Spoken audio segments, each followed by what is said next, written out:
పిత పుత్ర పవిత్ర ఆత్మనామమున ఆమేన్. ప్రియ స్నేహితులారా, మీ అందరికీ దేవుని యొక్క ఆశీస్సులను తెలియచేస్తూ సామాన్య కాలంలో 22వ ఆదివారం తల్లి శ్రీ సభ ఘనంగా జరుపుకుంటున్న ఈ శుభ సమయాన ఈనాటి దివ్య బలి పూజ పఠనాల ధ్యానాంశానికి మిమ్మల్ందరినీ కూడా ప్రేమతో ఆహ్వానిస్తూ ఉన్నాను. మొదటి పఠనము ద్వితీయోపదేశకాండం 4వ అధ్యాయం 1వ వచనం నుండి 2వ వచనం వరకు మరియు 6వ వచనం నుండి 8వ వచనం వరకు. భక్తి కీర్తన 15వ కీర్తన 2వ పఠనము పునీత యాకోబ్ గారు రాసిన లేఖ 1వ అధ్యాయం 17-18 వచనములు, 21, 22 వచనములు మరియు 27వ వచనం.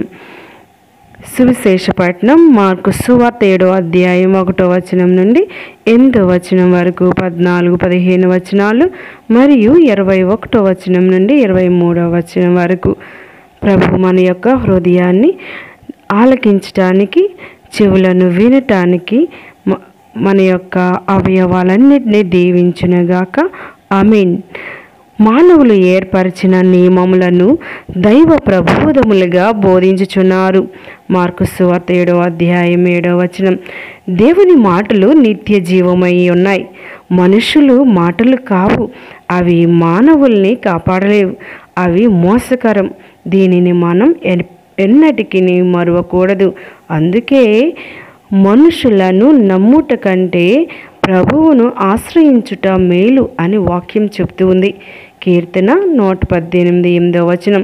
మోసకరమైన మనుషుల మాటలు నమ్మి జీవించటం అంటే కుక్కతోక పట్టుకొని గోదావరి దాటటం వంటిది. మునిగిపోతాం, నశిస్తాం.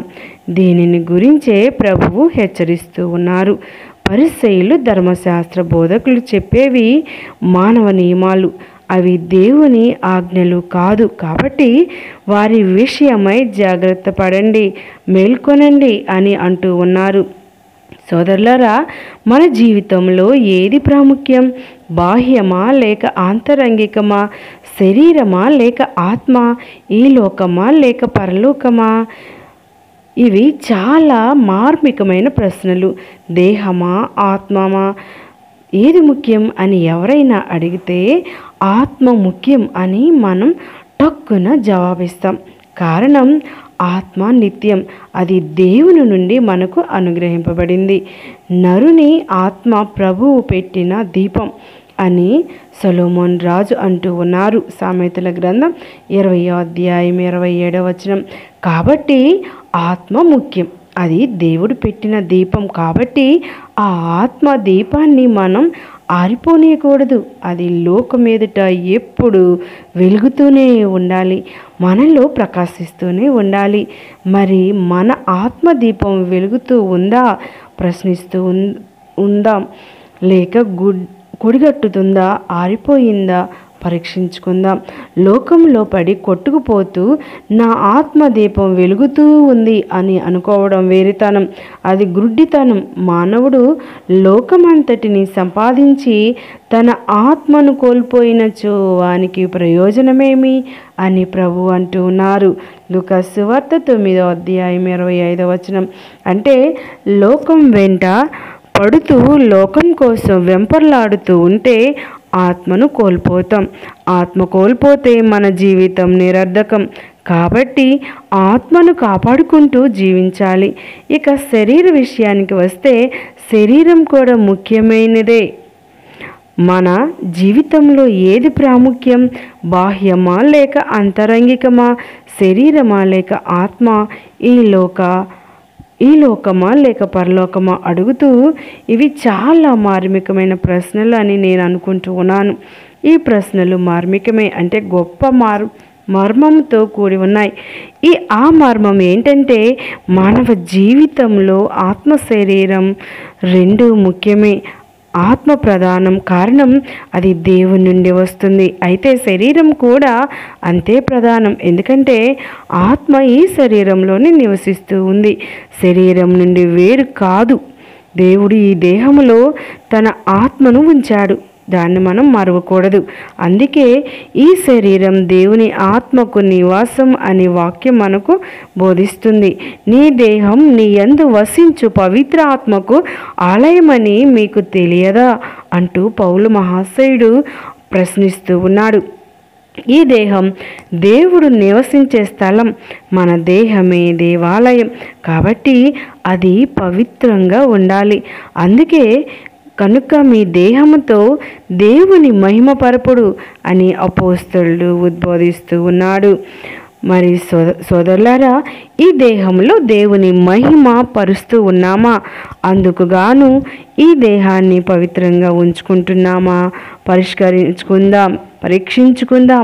చూడండి, దేవుని మహిమ పరచడం ఈ దేహంలోనే సాధ్యం. మనం ఈ భూలోకంలో ఉన్నంత కాలం సాధ్యమే. ఇది మనం గ్రహించాలి. ప్రజలు మీ సత్కార్యములను చూచి పరలోకమందున్న మీ తండ్రిని సన్నుతింతురుగాక. నీ వెలుగును వారి ఎదుట ప్రకాశింపనిండు అంటూ ప్రభు చెప్పిన మాటల సారమే ఇది. మత్తయి సువార్త 5వ అధ్యాయం 16వ వచనం. ఈ శరీరంలో బ్రతికి ఉన్నంత కాలమే మనం సత్కార్యములు చేయగలం, దేవుని మహిమ పరచగలం. ఈ దేహం దేవుని మహిమ కొరకే, లోకం కోసం కాదు. ఈ శరీరం దేవుని సన్నుతించడానికే, సుఖభోగాలు అనుభవిస్తూ సాతానుకు అప్పగించడానికి కాదు అని గుర్తు ఉంచుకుందాం. శరీర సుఖాలను బానిసై నిత్యం విందులు వినోదాలు కాలం గడిపిన ధనవంతుడు ఏ విధంగా నరకాగ్నిలో పడ్డాడో ధనవంతుడు లాజరు ఉపమానంలో మనం విని ఉన్నాం. లూకా సువార్త 16వ అధ్యాయం 25వ వచనం. ఈ ఉపమానంలో మనం నేర్చుకునే మరో మర్మం ఏంటంటే, మరణించిన తర్వాత మనం ఏ సత్కార్యాలు చేయలేం, మన స్థితిని మార్చుకోలేం. కాబట్టి ఈ శరీరం జీవితంలోనే దేవుని మహిమపరచాలి, పరలోకాన్ని సంపాదించుకోవాలి. సోదరులారా, కాబట్టి ఆత్మను సంపాదించుకోవటం ఎంత ముఖ్యమో దాన్ని మహిమపరిచే ఈ దేహాన్ని సంరక్షించటం కూడా అంతే ముఖ్యమని మనం గ్రహించాలి. మరి ఈ శరీరాన్ని ఆత్మను కాపాడుకోవటం ఎలా? దానికి మనం ఏం చేయాలి? సోదరులారా, శరీరంతో సృజింపబడిన నరుడు నిత్య జీవం పొంది తనలో సంగమం కావాలని దేవుని యొక్క ఆశ. అందుకోసం దేవుడు తన ఆత్మను నరులలో ఉంచాడు. అంతేకాదు, ఒక చక్కని రక్షణ ప్రణాళిక రూపొందించి తన ప్రజలను తన వద్దకు నడిపించడానికి ధర్మశాస్త్రాన్ని కూడా ఇచ్చాడు. ఆ ధర్మశాస్త్రం వాళ్ళని బ్రతికిస్తుందని, దేహాన్ని ఆత్మను పదిలపరుస్తుందని చెప్పారు. దేవుడు ఏమన్నారో వినండి. ఇజ్రాయేలీలారా, నేడు నేను ఆజ్ఞాపించు చట్టములను విధులను పాటింపుడు, అట్లు చేయుదురేని మీరు బ్రతుకుదురు. ద్వితీయోపదేశ కాండం 4వ అధ్యాయం 1వ వచనం. నరుడు బతకాలన్నా, నిత్య జీవం పొందాలన్నా దేవుని ఆజ్ఞలను పాటించాలి అని ఈ మాటల సారాంశం. ప్రియ స్నేహితులారా, మరి కాబట్టి దేవుని ఆజ్ఞలను మనం శిరస వహించాలి. అందుకే బోధకుడా, నిత్య జీవం పొందాలంటే నేను ఏమి చేయాలి అంటూ ధనవంతుడైన యువకుడు ప్రశ్నిస్తూ ఉన్నప్పుడు, నిత్య జీవం పొందగోరినచో దైవాజ్ఞలను పాటింపుము, ఆచరింపుము అని ప్రభు జవాబిచ్చారు. మత్తయి సువార్త 19వ అధ్యాయం 16-17 వచనములు. దేవుని ఆజ్ఞలను పాటిస్తే నిత్య జీవం, దేవుని ఆజ్ఞలను ధిక్కరిస్తే మరణం. ఇది చాలా స్పష్టం. దేవుని ఆజ్ఞలను ఆచరించినంత కాలం ఆదాము ఏవా ఏదోను వనములో హాయిగా ఉన్నారు. కానీ ఎప్పుడైతే దేవుని ఆజ్ఞలు మీరారో అప్పుడు మరణం వాళ్ళను వెంటాడింది. దేవుని ఆజ్ఞలు ఆచరణలోనే జీవము ఉంది. ఆ దేవుని ఆజ్ఞలే ధర్మశాస్త్రం. దానినే సీనాయి పర్వతం దగ్గర దేవుడు తన ప్రజలకు ఇచ్చారు. ఆ ధర్మశాస్త్రంలోని ఘనతను భక్తుడు 119వ కీర్తనలో ఎంతో అద్భుతంగా వర్ణించాడు. సంపదలను కూడబెట్టుకోవడంలో కాక ధర్మశాస్త్రమును ఆచరించడంలో ఆనందం ఉంది అని, ధర్మశాస్త్రమును చేకునుట పాపం నుండి స్వేచ్ఛను నొసగునది అని, ధర్మశాస్త్రం పాటించిన కీడుల నుండి రక్షణ కలుగును అని, ధర్మశాస్త్రం వలన దీర్ఘాయుషువు కలుగును అని భక్తుడు అంటూ ఉన్నాడు. అది అక్షరాల నిజం. అందుకే మోషే అంటూ ఉన్నాడు, ధర్మశాస్త్రం బ్రతికిస్తుంది, విజ్ఞానాన్ని వివేకాన్ని ఇస్తుంది. దానిని పాటించిన వాళ్ళు దేవునికి సమీపస్తులై ఉంటారు. కాబట్టి దేవుడు వాళ్ళ పిలుపును వింటారు, వెంటనే బదులు ఇస్తారు అని ద్వితీయోపదేశకాండం 4వ అధ్యాయం 1వ వచనం నుండి 8వ వచనం వరకు సెలవిస్తూ ఉంది. ప్రియ స్నేహితులారా, మరి ఈ యొక్క వీడియోని 2వ భాగంలో వాక్యాన్ని విందాం. దయగల సర్వేశ్వరుడు మనల్ని దీవించి కాపాడునుగాక. ఆమేన్.